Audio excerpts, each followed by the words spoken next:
पंजाब हरियाणा जल विवाद एक दीर्घकालिक संवैधानिक, राजनीतिक और क्षेत्रीय मुद्दा है, जो मुख्यतः सतलुज यमुना लिंक नहर के निर्माण और जल बंटवारे से जुड़ा है। इस विवाद की जड़ें 1966 में पंजाब पुनर्गठन अधिनियम में हैं, जब हरियाणा का गठन पंजाब से अलग राज्य के रूप में हुआ था। इस अधिनियम के तहत हरियाणा को सतलुज और ब्यास नदियों के जल में हिस्सा दिया गया, लेकिन इसका क्रियान्वयन पंजाब द्वारा लगातार रोका जाता रहा। हरियाणा का दावा है कि उसे सतलुज ब्यास के कुल जल का 3.5 मिलियन एकड़ फीट पानी मिलना चाहिए, जबकि पंजाब का तर्क है कि वह पहले ही जल संकट से जूझ रहा है और इस अतिरिक्त जल वितरण से राज्य के किसानों को नुकसान होगा। पंजाब यह भी तर्क देता है कि सतलुज ब्यास प्रणाली में अब उतना पानी नहीं है जितना पहले आका गया था, इसलिए हरियाणा को जल देना व्यवहारिक नहीं है। इसके विपरीत हरियाणा का कहना है कि उसे वैधानिक और संवैधानिक अधिकार के तहत अपना हिस्सा मिलना चाहिए।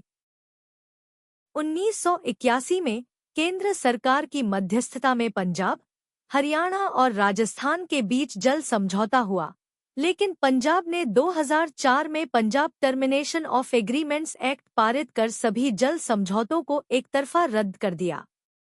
इस कानून को हरियाणा ने सुप्रीम कोर्ट में चुनौती दी और सुप्रीम कोर्ट ने 2016 में अपनी राय में कहा कि पंजाब का यह कानून असंवैधानिक है।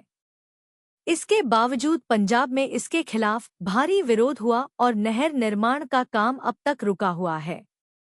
हाल ही में केंद्र सरकार और सुप्रीम कोर्ट द्वारा पंजाब को निर्देशित किया गया है कि वह हरियाणा को उसका वैध जल हिस्सा देने की दिशा में सहयोग करे, लेकिन पंजाब सरकार ने एक बार फिर राज्य में पानी की कमी और सामाजिक तनाव का हवाला देकर इससे असहमति जताई है। हरियाणा ने बार बार सुप्रीम कोर्ट से गुहार लगाई है कि वह पंजाब को आदेश दे कि वह निर्माणाधीन नहर को पूरा करने की अनुमति दे।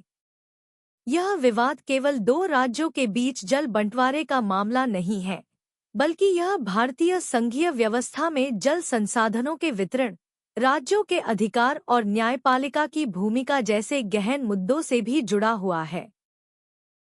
यह स्पष्ट है कि जब तक राजनीतिक इच्छाशक्ति, वैज्ञानिक आंकड़ों और समन्वयपूर्ण प्रयासों के साथ समाधान नहीं खोजा जाता, तब तक यह विवाद देश के संघीय ढांचे और राष्ट्रीय जल नीति पर प्रश्न चिन्ह लगाता रहेगा। इससे संबंधित संभावित प्रश्न इस प्रकार है: जल विवादों के संदर्भ में भारत की संघीय व्यवस्था की सीमाओं और संभावनाओं पर चर्चा कीजिए। इस तरह के विवादों के समाधान के लिए संस्थागत तंत्र की उपयुक्तता पर टिप्पणी कीजिए।